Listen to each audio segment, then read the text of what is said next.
The 1961 Ferrari 250 GT, California. My father spent 3 years restoring this car. It is his love. It is his passion. It is his fault he didn't lock the garage. More beautiful.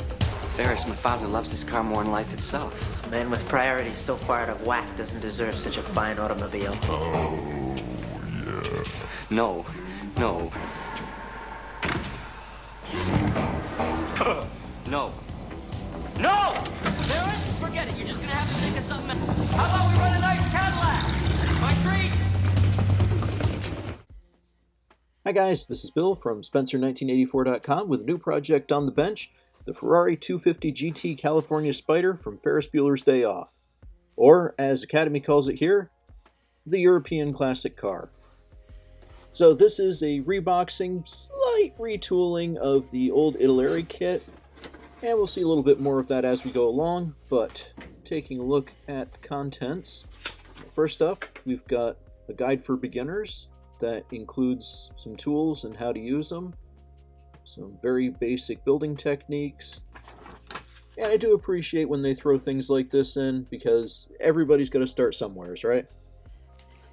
And they also include a second flyer, and it basically covers the same thing, just with a whole bunch of warnings, and they're in multiple languages, so no matter where in the world you are, you know to be careful with knives and scissors.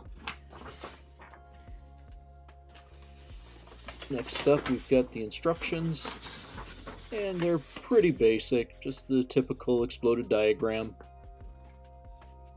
Nothing really crazy here, nothing that looks unusual or particularly weird. Does include the part breakdown, which I always like. Just in case something goes missing, I at least know where I was supposed to look for it. And getting into the kit itself, we'll start with the decal sheet, because, well, if I hold it right side up, you might notice there are no Ferrari badges or emblems on this. And that's going to be a recurring thing as we go through. And we've got separately packed glass, which is always a nice touch so that doesn't get scratched up. It looks pretty clean. We've got the chromes tree, and they've got the spoked wheels, which really don't look that terrible, but still have some room for upgrade. We've got the rest of the trim components, interior, lights, bumpers, and it does have a very nice open grille. And yes, that is the prancing horse there in the middle. Next up, we've got vinyl tires. A little heavy treaded, but not terrible. And first of the body parts, we've got lower valance, headlight buckets, hood. Those look pretty clean. Now the next tree is cast in black, and we got the chassis, which looks pretty decent. There's some not bad molded detail on it. You got the firewall, dashboard, inner fenders. You got the carburetors and air intake, which are not quite correct for this. Neither are the door panels. And you can see the valve covers here. Those don't have the Ferrari scripts on them anymore. So, probably going to ignore it for this one, but just a heads up if you get this kit. And next up, we've got a gray tree that's got the exhaust pipes, brakes, carburetors, drive shaft, belly pan, and all of the engine and suspension components. And really, those look pretty good too. And then last up, we've got the body. And overall, I think it looks pretty good.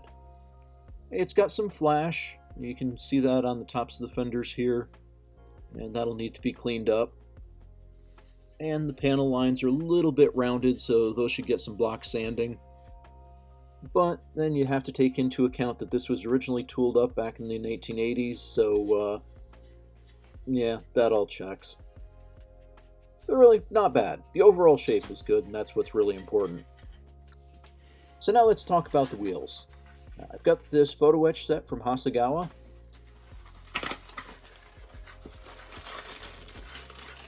And the set comes with inner and outer wheel halves, plus the photo etch fret. And while there are some beautiful 3D printed options now, I'd picked these up a while ago, and every time I've seen them built up, they still look nice. So I'm going to give them a shot. Worst case scenario, I hate them, and I can just replace them later. Now, there is an instruction sheet in here as well. Just being stubborn. But this gives a breakdown on how the wheels are supposed to go together. And take a look at the diagram. Each wheel is made up of, it's like about 8 pieces. So, yeah, they are pretty intricate. And I'm looking forward to seeing what they look like when they're together.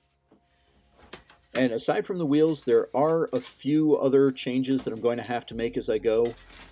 Italeri based this on their 250 GTO kit, which was a race car, so the door panels, the seats, the engine intake are not right for this. And then Academy went through and removed most of the Ferrari badges. I think everything but the grille is gone from this kit.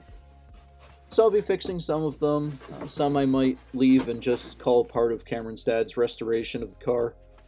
But I will be starting on this in the next couple of days. I will have an update for you all next week, so you can check back then. And thanks for watching.